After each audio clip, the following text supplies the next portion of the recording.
I used to play a game when I was really little called Total Annihilation. Wargaming bought that, which is cool. When I found that out, I was like, whoa, that's awesome.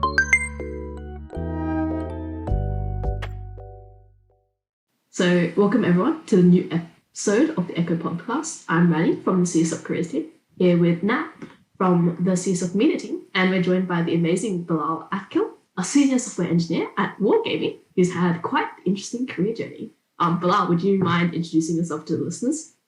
Sure. I'm not sure I'd introduce myself as amazing, but thank you.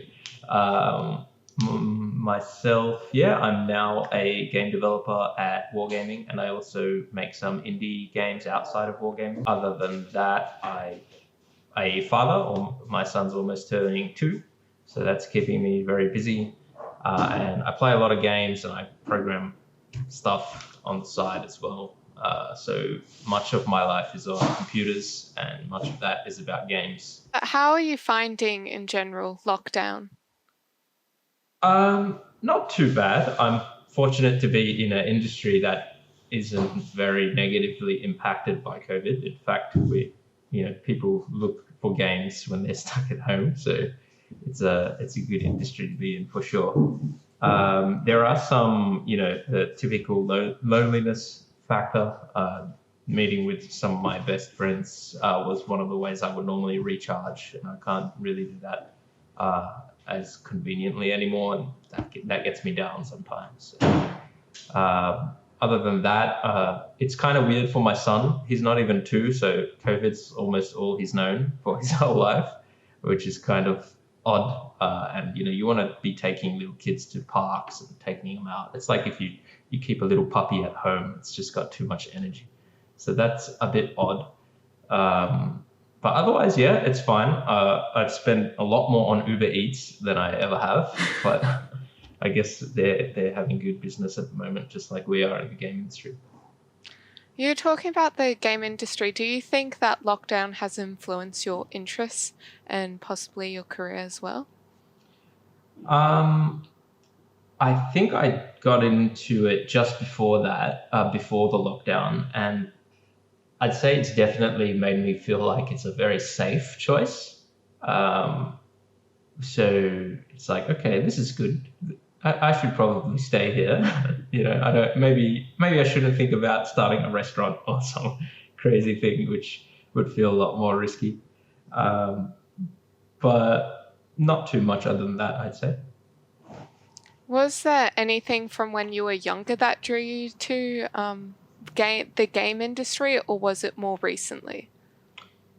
It's kind of weird. I used to make games when I was pretty young, at high school, and even before that, I used to, on paper, pretend making kind of Super Mario style platformers, just drawing it with my brother.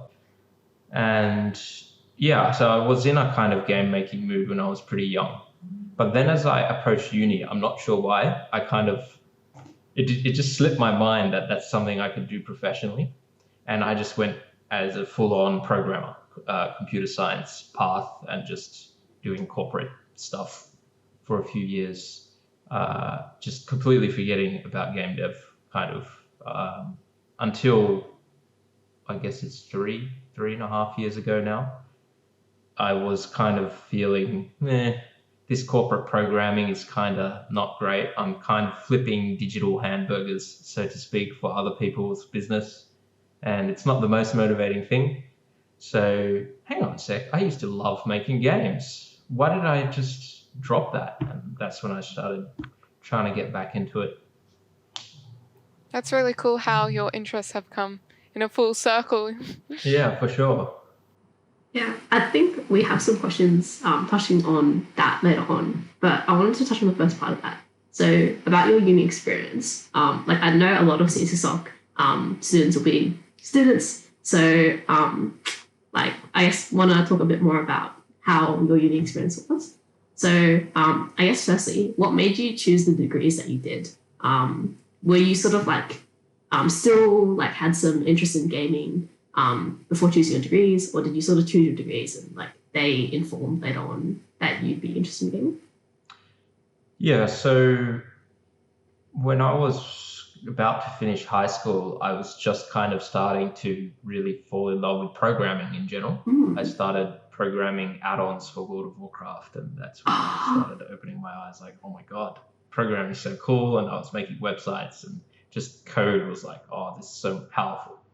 So when I was deciding what to do at uni, I mentioned how for some reason I forgot about games. So I was just thinking about programming. Like, I want to do as much programming. I want to become the best programmer I can.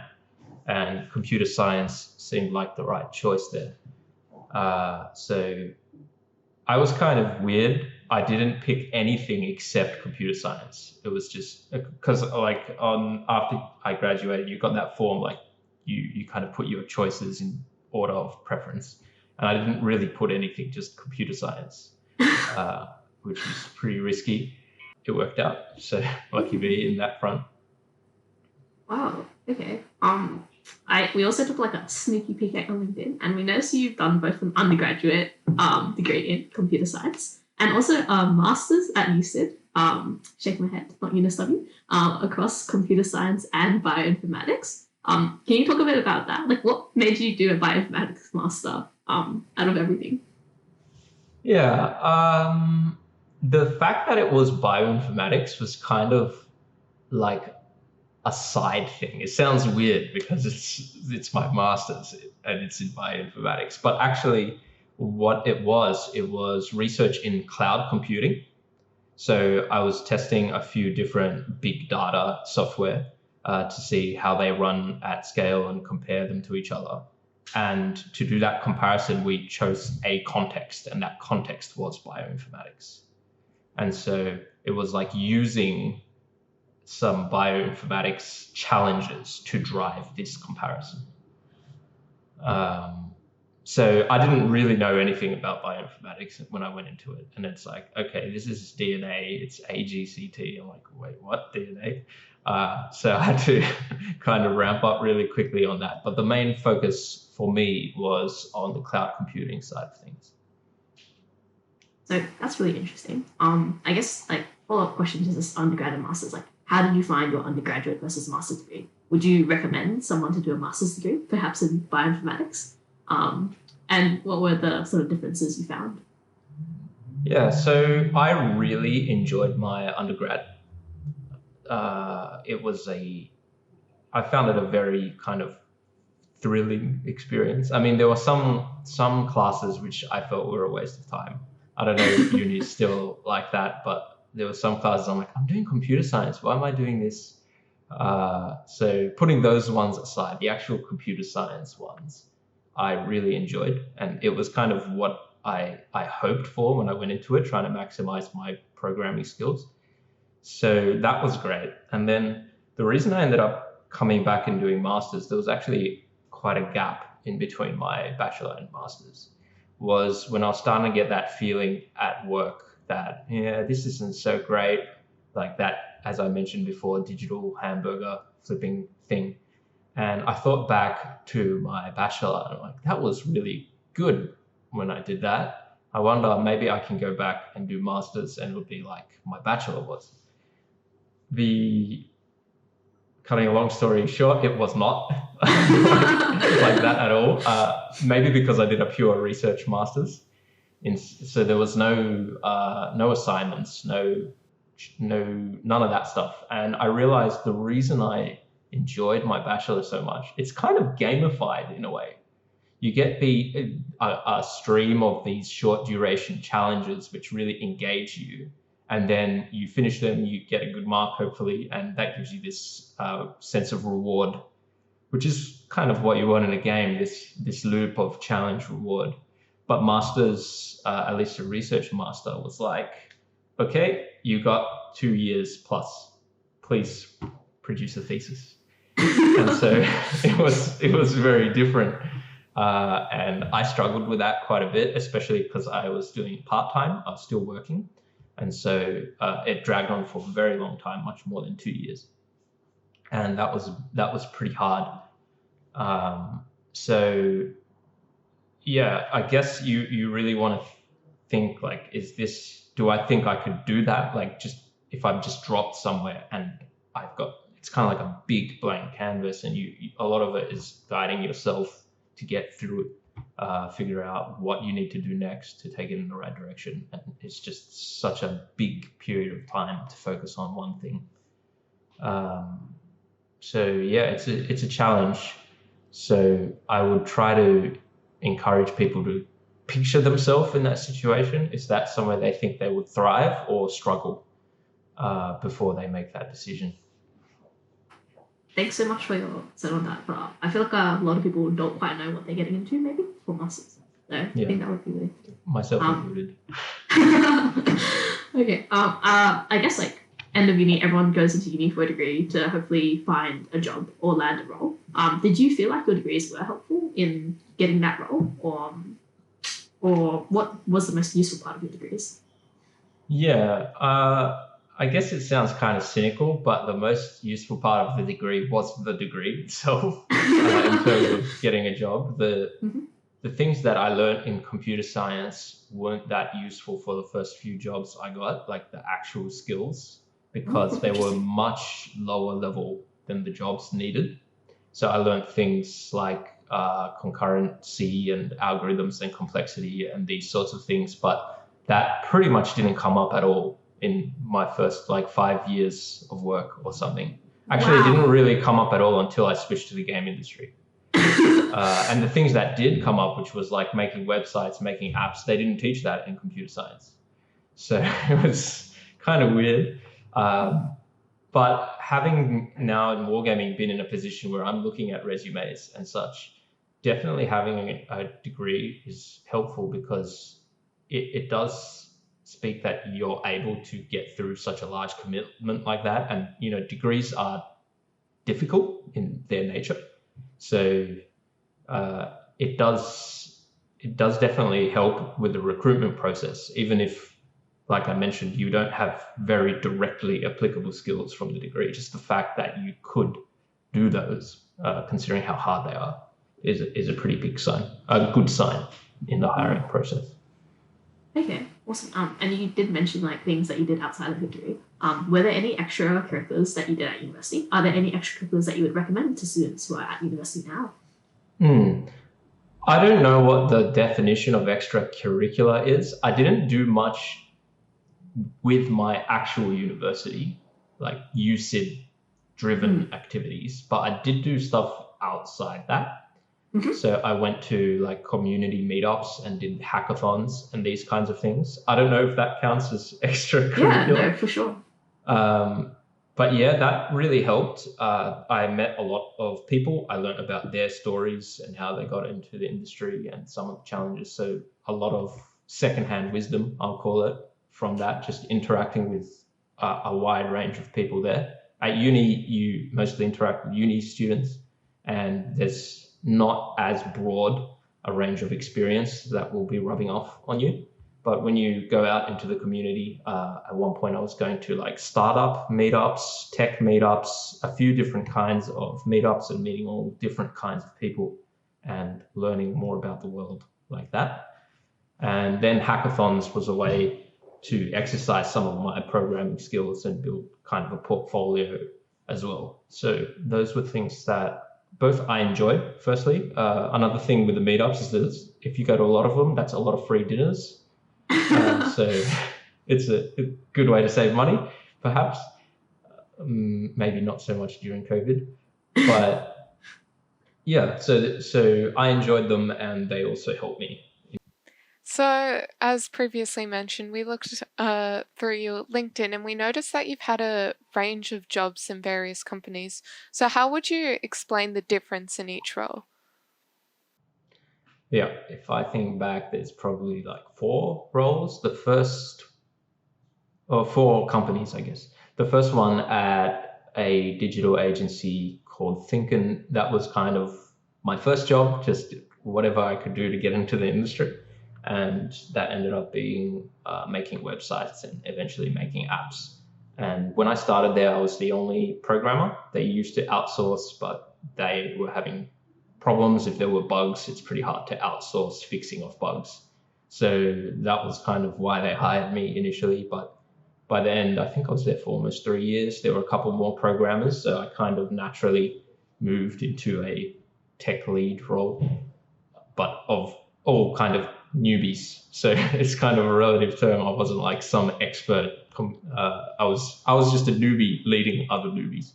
So it was an interesting experience there. And so yeah, that was kind of just let me do whatever I can do and get paid for it as long as it helps me with my resume. And after that, I moved to Amasim. So that was like, okay, I've got some experience now. I think I want to try something more than a little company that just makes websites and stuff. And this opportunity came along. I think I was pretty picky at the time. It's like I wanted to work part-time because I'm doing my master's, and my wife is at the time she wasn't living in Australia. We were waiting for her visa. So like I want to spend 3 months a year in China. I can work remotely. So I had all these requirements which kind of limited my availability. So I applied for all kinds of places, and that was one that actually was fine with all my requirements. And yeah, over there, I experienced working in more, what do I call it, structured teams, things like agile development practices and actual practices. You know, at that digital agency, it was kind of just working, do whatever. There's no structure, just get the job done. But over there, that was the first time that I experienced a more it's not serious, I don't know what the word is, just structured environment, and started learning about that side of the world of development. And I was there for a while, and they supported me, which was awesome. And then my next moves were kind of as I changed in my mind what I wanted to do. So I was like, you know what, I'm thinking of starting my own company maybe. And that's when I was going a lot more of the startup meetups and trying to learn more about the business world.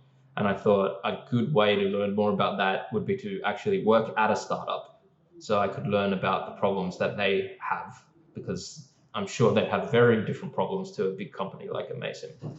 So that drove the next change in role I had.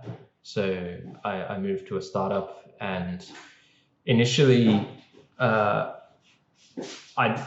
it wasn't really clear what my role would be, because that's kind of what it's like at startups. It's like, do whatever. We need to get stuff done. Okay, so what should I put on my LinkedIn? And the CEO at the time was like, oh, just put CTO. What? Okay. So it's weird, but you know, startups is a very different ballpark. And that totally achieved what I wanted going there. Like it was wild. I remember talking to lawyers, hearing about tax problems and just all kinds of weird problems that happen in the startup world. So it kind of delivered the learning I was looking for.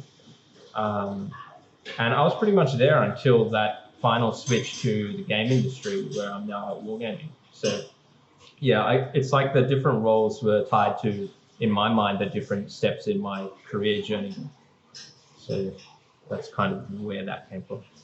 And you talk about the differences between each company and how there's like more structured compared to looking at developing websites and apps. Would you say that working at a new company, you have to start from scratch, or are those skills transferable? Skills are transferable. Like now that I know about things like agile, and if I go to another company and they do something vaguely similar, it'll be a lot faster for me ramping up and attaching myself to that.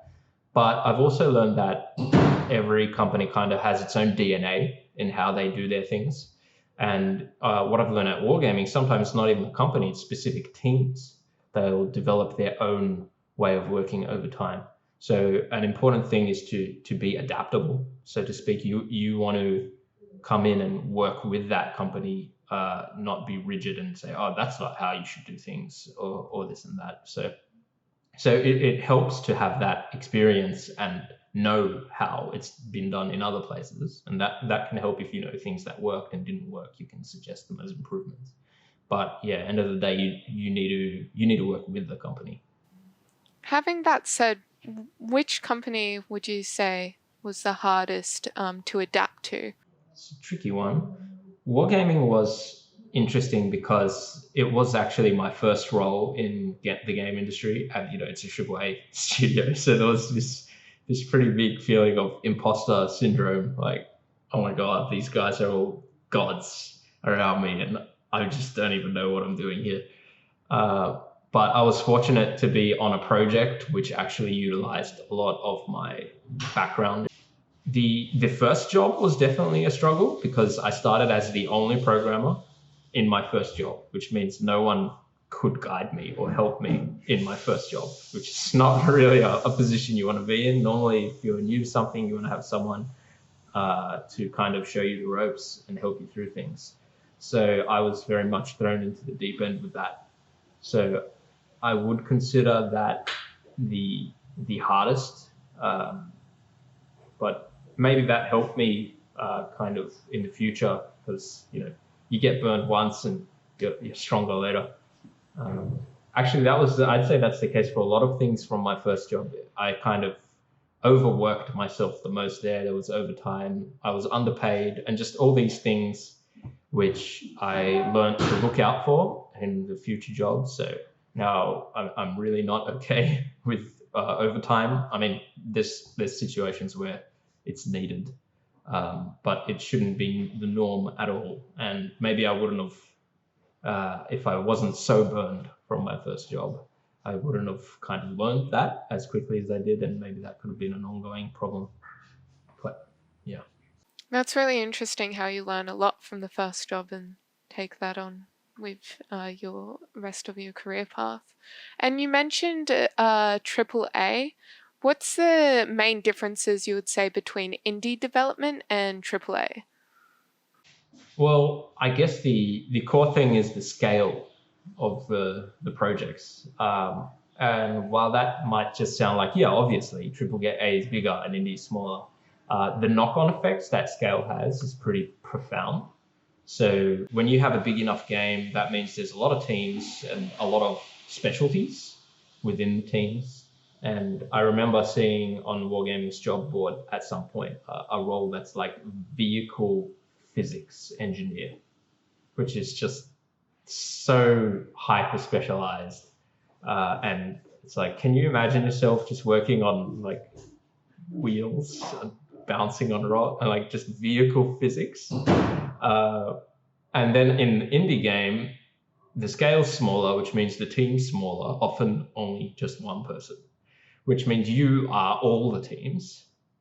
So you need to do everything. There's no concept of specialization. And if you contrast in a AAA, you've got one person working on vehicle physics for a game for a couple of years, whereas in indie, you want to release an entire game in a few months as just one person. It's like completely worlds apart,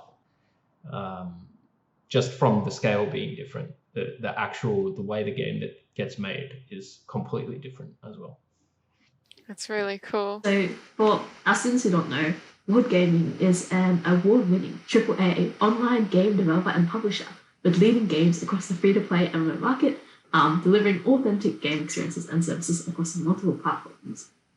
So Bilal, as someone who works at Wargaming, is there anything that we've missed in our description just then about Wargaming that you'd like to add?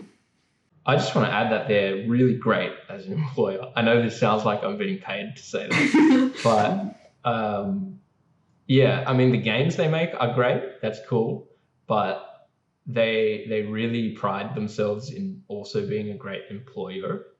So I feel like they've, compared to, I don't mean to put my other experiences down, but it definitely feels like a nicer place to work than any I've worked before. Sure. I think Nat's gonna ask you about your work as a software dev there. So maybe we can ask, like, why do you feel like Wargaming has a lot more care? Yeah. So one thing I really like about it, and that has made it hard for me to consider other positions in other companies, is how much emphasis they have on individual development. So they allocate a pretty significant amount of time to the employees developing their own skills and kind of creating their own goals and trying to move towards it, even in work time. I've called some other companies and they're like, yeah, we support individual development. We give you a budget, but you need to do it all in your own time, which is normal, and that's still good. But Wargaming kind of goes the extra mile and even provides time, which I find is one of the most important factors. So you actually, I think I'm allowed to say this, we have something called Dice Days, which is like 1.5 days a month where you can kind of just work on other projects, whatever you like, almost, as long as it contributes to your development goals. So, and your own development goals come up at your annual progress review. So like if you're not developing yourself well, that's a problem. So that's kind of an example of how they take you seriously, because that's even part of their progress review. Wow, that's really interesting. I cannot wait to hear more about that later. Let me jump back on my topic. So, a little bit more about industry of gaming. Would you be happy to describe the AAA gaming industry in Australia and this what it's like in general working in AAA? Sure. It's growing, which is good. We've got some new competition in Melbourne, especially. We've had Sledgehammer games popping up. I think there's been rumors of Ubisoft coming down. I'm not sure where that went, but it's good that more AAA is coming. The government recently added some temptation, I guess, for companies to come down with tax cuts if they make a certain amount of revenue. Unfortunately, that doesn't apply to indies, but it does help AAA. So it looks like a direction that the government is finally realizing this is a big business. So we want to start investing more in it. So that's good. That means that hopefully there will be more and more roles available for the right people. But before that, it was pretty tough because Wargaming's been here a long time, yes, but I'm not too familiar with many other big AAAs in Australia. So, there's a supply versus demand issue there, where there's a lot of people studying games, but there's not that many AAA studios here. And so I've heard of a lot of people moving overseas for jobs after studying here, which is unfortunate. But hopefully things will get better and better over time. Oh, okay. That sounds really optimistic, which is good to hear. I guess on the other side of AAA, would you be happy to give a good description of like the indie game development industry in Australia, or that you've had experience with? Yeah. So there's a lot of really nice people in the indie game community here. So we've got a few regular community things. There's a Games with the Wings Discord I'll plug. I'm not part of that, so I'm not paid to say this. But that used to have the regular Beer and Pixels, which everyone misses now that COVID's happening. It's still happening virtually. That's a place, if you're interested, a lot of indie devs meet every month virtually and share their games in progress. And there have been other events pop up here and there. And one thing I always found when I went to them is just how inclusive and awesome the people who were there were. And it's just everyone was so supportive of each other. And there's really also such a wide range of indie games being created. Like it's more art for a lot of people and like expression of how they feel and things like that. So you get a whole, it's very kind of inspirational. Like you see all different kinds of games and they can help you come up with ideas for your own. And you see things you never thought, like, oh, that's interesting. I've never seen a game like that. So it's good. There's a lot of talent and there's a lot of support. So it's a great community here, I think. Awesome. So with indie games, we also saw that you're the founder of Doodad Games. What was your inspiration behind that? Why did you create and how are you balancing it with your personal life and your work life? Yeah. So I started Doodad Games at that kind of point where I realized, hey, I used to love games before. Why did I stop? You know what? I'm going to get back into it. And so it was this position where I finally finished my master's and I had a decent amount of savings. And so I was like, you know what? I'm going to try to make a game. Despite having no recent game development experience. And so I quit my job and I blew my savings and I didn't end up with a finished game, but I had 2 dead games.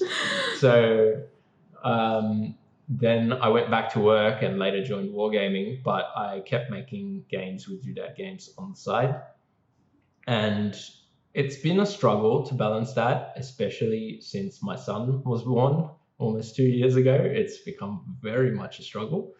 But I've managed to, I'm trying to use my time at Wargaming to kind of help stack the cards in my favor with Doodad Games. So, for instance, I've been able to arrange a 4-day work week with Wargaming, and so I have 1 day a week just dedicated to Doodad Games at least.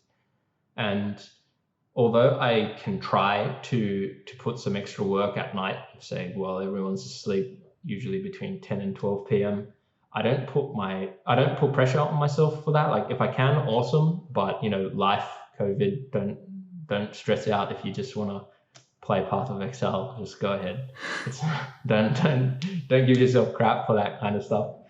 And that's been a lot better now that I do have that 1 day that I can rely on, because that means even if I don't get anything in at night, I have a kind of secure slot. Like I will get some work done this week at least. So yeah, I don't know if that really touched on the inspiration, but yeah, it's kind of, I wanted to make games when I was little and then I forgot about it, and then I wasn't satisfied with my corporate programming life. I'm like, hang on, I can make games. And so Doodad Games was born. Awesome. Yeah, I also wanted to ask, like you mentioned that you're playing Path of Exile in your free time. Like has being in like wargaming and the game industry influenced how much time you spend playing games? Like you find yourself playing games more and being like, wow, whoever worked on the vehicle tracking system in this game did a good job. Or do you find yourself playing games less and like doing other stuff? Yeah, how's that impacted you? So I'd say for reasons other than wargaming, I'm playing games much less than I ever have. I used to play heaps and heaps of games when I was going through school and uni, but then I got a girlfriend and a wife and that kind of stuff, and now a son and work. So those are the reasons I play less games. I would love to play games as much as I used to, but that's not practical anymore, unfortunately. Working in the industry and at wargaming has made me look at games differently. I have a much more tangible understanding of the struggles behind them. And so I might look at a game and there's something like, I don't know, a person's cape is blowing in the wind, which is like, normally you would hardly like not think about it much. And I'll be like, oh, those physics are so good. How do they optimize it? So I'm looking at the games that I play differently. Yeah, so that's about it, I'd say. Sometimes I play games for work. We have regular play tests at the office, but not that much. So not enough to cover the loss from the rest of my life. Out of curiosity, what would you say is your favorite game that Wargaming has produced? I used to play a game when I was really little called Total Annihilation. Wargaming bought that, which is cool. When I found that out, I was like, whoa, that's awesome. But I don't think they produced it, so maybe that doesn't count. Other than putting that aside, I hadn't actually played any of Wargaming's games before I started out Wargaming. So as I got the interview, I'm like, oh man, I better play them. So I downloaded the 3 big ones, World of Tanks, World of Warships, and World of Planes, and gave them a go. And between the three, World of Warships was my favorite. It was pretty cool seeing a battle at such a large scale. And I tried another one that they released around the time I started called Pagan Online, which was an action RPG, kind of like Diablo.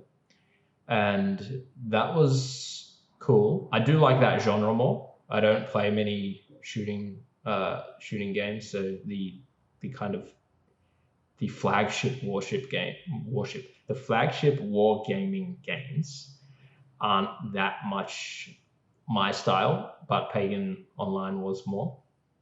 So yeah, I don't know. Hard to answer specifically because they're not games I regularly play. Still really interesting. How would you describe the company culture at Wargaming? It's a good one. So I'm speaking for Wargaming Sydney here. I mean, the global company's made of many individual studios. I can only speak on behalf of Wargaming Sydney, but it's really, really good. We try to always improve things.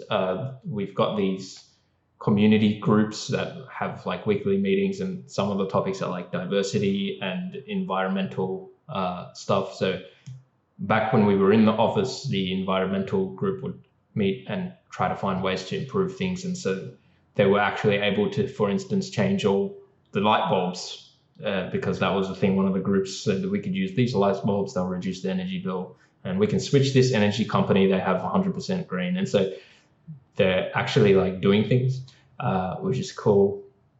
And a more recent example that there was kind of some drama with stuff happening at Blizzard recently. I won't go too much into the detail, but it made the company stop and reflect like, hang on, is there any toxic behavior going on here? Let's have a meeting and try to introspect into the company, see any problems and opportunities for improvement. So they're actually kind of looking in on themselves and trying to keep improving, which is really good. Really interesting how you how Wargaming looks at reflecting on themselves and how they can improve. Would you say how would you describe the teams inside Wargaming? Are there specific game engine teams, graphic, or teams cross-functional? Do you collaborate often? In general. Yeah. So the studio is big enough and has a wide enough range of projects that you kind of get a bit of everything. So, and this is even just within Wargaming Sydney. I know the wider Wargaming will have all kinds of stuff, but even just within Wargaming Sydney, we've got enough of a range of projects that you will have some cross-functional teams. I'm on a cross-functional team. We're on a pretty new project, so we've got everyone we need on our team. We've got a designer, product manager, engineers, just testers, just the whole thing on our team. And then for other much larger projects, it might be split into many more teams. And even then, some of the teams might be cross-functional. Like if they're working on adding complete like gameplay content, then they're responsible for doing the art, adding the characters, adding the gameplay mechanics, and doing all those things. But then there'll also be more of those hyper-focused teams. Like this is the networking team, this is the graphics team, this is the replays team. So you get a mix of it all there, which is good. It means that if you want to change things up, so maybe I want to try specializing in something, I can just speak to my manager. It's like, hey, I'm interested in switching over to this team, and then he can work with me on making that happen. So it's good to have that opportunity. Firstly, that variety, and then the opportunity to kind of inject yourself among it if there's a specific thing you want to try.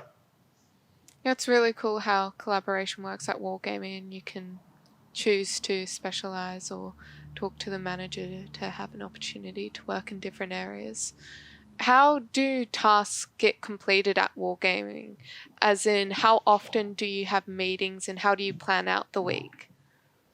Yeah, so that's a thing that I think it'll be a team per team thing. So we don't really have like a company mandated process. It's more like every team will kind of develop their own way of working, and as the team members change, maybe different things will work for them.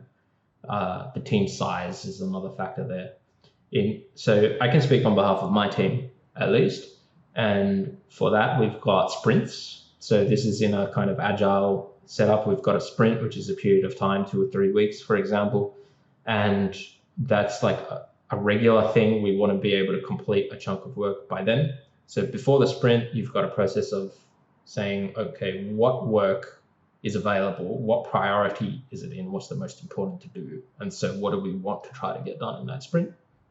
So when the sprint starts, there's a bunch of work there. People know about the work, firstly, that there's something called a refinement process, which happens before the sprint. And that's so everyone learns what they need to about it. And there's context on it so that they can actually start working. And then you try to smash it out during the sprint. We've got things like code review. So you don't have one person write code and just chuck it into production. So we've got things like that, and hopefully get it done before the end of the sprint. And yeah, it's just a kind of repeating cycle like that. At the end of each sprint, you'll have a retro where you look back on the sprint, what went well, what didn't go well, anything we should change moving forward. Yeah, a lot of these are kind of agile Scrum things. I don't know if they teach those at uni. They didn't teach me. I learned them at AMASIM, I think. So yeah, there's some structure to it. And there are quite a few meetings, at least on my team. It might depend on the team. My team is working on like a completely new thing where there's no like example we can reference from. And so we have a lot of meetings because we have to kind of solve a lot of problems collaboratively. But maybe, I don't know if other teams, it's not that much new stuff and you can just like get work done without having to meet. I'm not sure. When you talk about sprints, is there a particular time of the year where wargaming is most busy, or is it usually a cycle and it just keeps continuing? So I'm coming up on 2 years there. I can't remember any particular like seasonal or just time-based crunch, but there is always a bit of pressure if a big product is about to release, or if like there's a specific delivery milestone that's about to happen. But that usually won't affect the whole company. It will just affect the people working in those relevant teams. So that's always a thing, but it's not nearly as bad as I've heard. So before I came into the game industry, I heard a lot of kind of horror stories and cyberpunk crunch for like a couple of years. I don't know. So it wasn't nearly that bad. It was just like, okay, everyone work hard, but you still have your managers telling you, please don't work on the weekends. Please, like, that's not okay. We had our CEO at one point have this meeting with the whole company. It's like, guys, please don't work overtime. It's not worth it. So it's like people are more serious and like less chatty and stuff, but it's not like crunch burnout. So yeah. What would you say is the biggest challenge, either technological or just socially, in your job as a game developer? So I mentioned I'm on a fresh new project, so that has all kinds of technological challenges. And I can't really mention too much about my project, naturally, but it's one that kind of touches a lot of different things. And for that, it needs to use a lot of different technologies.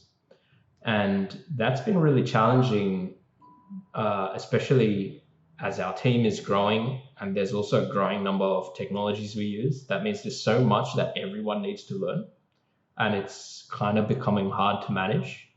So you start to have the thought, like, should we split into multiple teams where they each need to know less things, but that will have side effects? And so I've found that to be quite an interesting challenge, with not really an obvious way of how to move forward. That would be very different to, say, the challenges a hyper specialized team would have, because they're more about getting really deep into a single technology, whereas my team is using all kinds of things.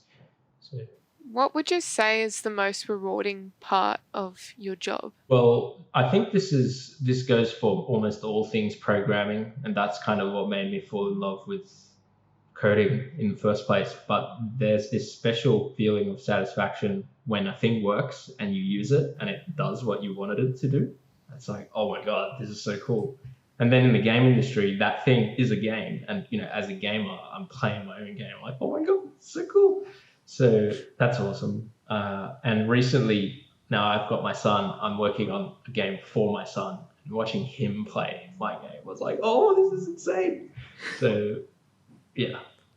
That's so cool how you can share what you're creating with your son. What do you think are important qualities to have in order to be a game developer?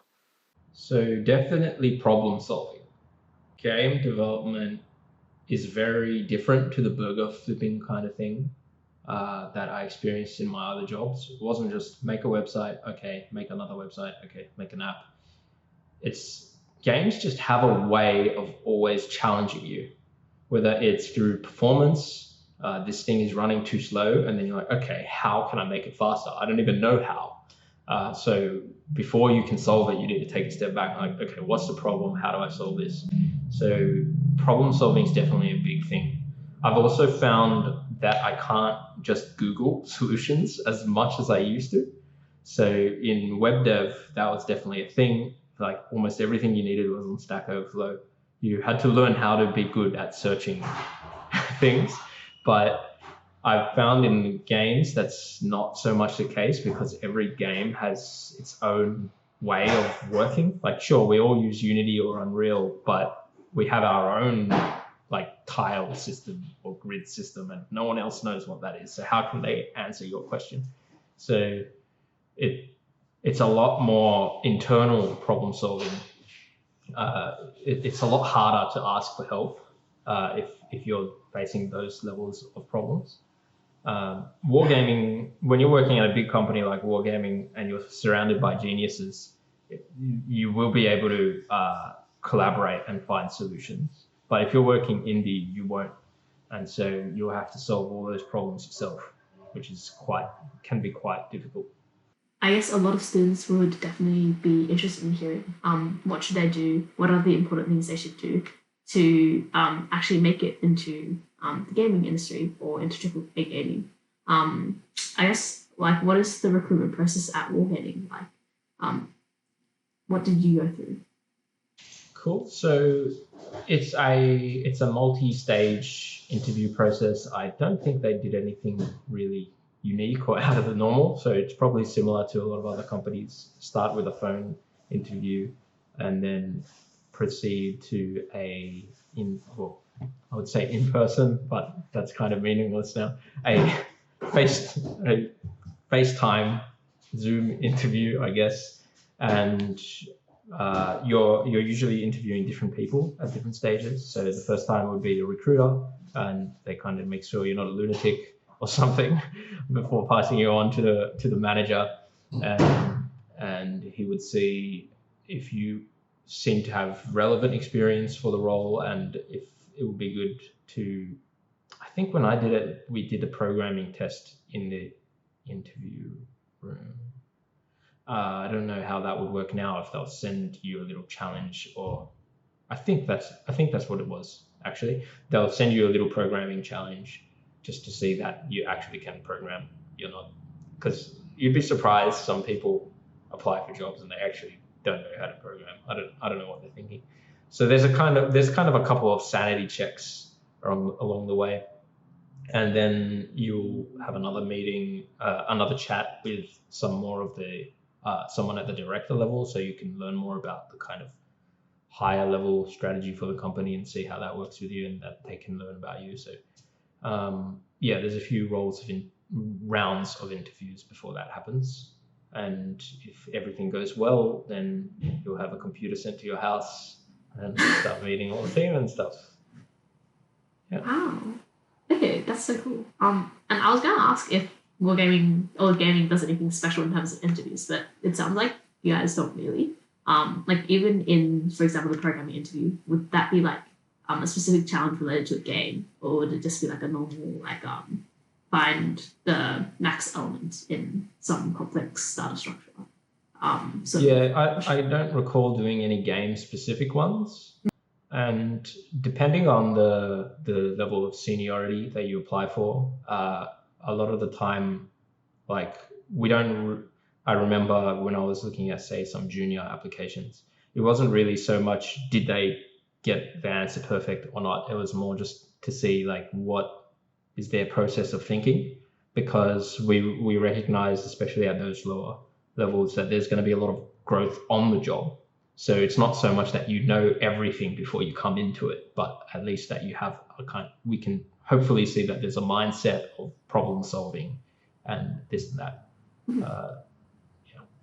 Okay. I guess if you were an applicant, how would you suggest is the best way to show that you have that mindset of problem solving? Are there particular signals that you guys look out for? Yeah, well, the big standout for me is if you solve problems and you can show us that you have. So it might be a kind of thing where you have to have the privilege of time and whatnot. But if you've done game jams or if you've done hackathons and you've got a portfolio of a couple of things you've created, then it's like, okay, this person's actually done that. So that's a very good way of showing that you can do that by showing that you did do that. So that's definitely something that can help if you are able to do it. It's probably the biggest winner. Okay, awesome. And other things are like, we hear a lot that soft skills are important. How do you think that's taken into consideration versus technical skills throughout the process? Yeah, so soft skills are pretty big, showing that you're a good communicator, that you're a good listener. I mentioned, like in my project, we've got quite a lot of meetings where we have to collaborate on things, and if that's something that we feel like an applicant will struggle to be a part of, if they have trouble listening or contributing to these discussions, then that's going to be an issue because those discussions are part of the job. So, how do I answer the question? Soft skills are important. How can you demonstrate them? Was that the question? Yeah, kind of. Like how would I, as an applicant, like how can I demonstrate I have those soft skills? Is it just through the talking in the interview? There's no real answer to this one. Yeah, I guess that's something it's kind of hard because, part of the name is soft skill is that something that isn't just immediately like visible like a technical skill. So I think that's part of the reason that there are so many stages to the interview process and different people involved. So each of these people are communicating with you, and they'll kind of they'll respond with how they feel you are as a communicator and that kind of stuff. So I'm not sure I can think of any specific recommendations because it's a very how does it feel kind of thing. So, just like general advice, what do you wish you'd known when starting out your career path? I wish I'd thought of games before wasting a few years and then realizing, hang on, I loved games. So that's one thing. I don't know. I feel like I was pretty fortunate because at least I knew I liked programming, and that was able to help me a lot. Knowing that you do like something and being able to go down a path which has something you like is very beneficial. But not everyone has that luxury. I know my brother, for instance, he was never able to find that thing he wanted to do, and that is a lot harder to work with if you're not sure what you want to do. So, what do I wish I'd have known? I definitely got underpaid in my first few jobs. I wish I knew more what I deserved for the work that I was doing. So it's easy to kind of undercut yourself because you think, this is my first job. I just need to get whatever I can. But I had an interesting comparison with a friend of mine. We graduated at the same time, and our kind of salaries went very different because of how I kind of undercut myself initially, and that lowered my expectations for future jobs. Whereas he kind of studied the industry more first and saw, okay, this is what someone with my experience should get paid, and actually fight for that more. So yeah, I guess be careful not to undercut yourself. Do your research and see what you deserve, and hopefully, if you're a programmer, for instance, there should be lots of jobs to apply for, and shouldn't just take whatever you can get necessarily. Especially if it's low, that could be a sign that there's other problems, as was the case with my first job, underpay and overtime. So just be careful for those kinds of things. Thank you so much for sharing your experiences and all this advice and how you've navigated your career. Thank you for listening and asking all these awesome questions. Amazing. So to wrap up, hi everyone. To those listening, we hope you've enjoyed this episode of Echo. And if you enjoyed this episode, we also hope to see you in the next podcast. Thank you once again to Bilal and Natalie for joining us as well. And Bilal taking time out of what must be a really busy day, doing all these cool things between AAA and indie game development and being a dad, to come talk with us.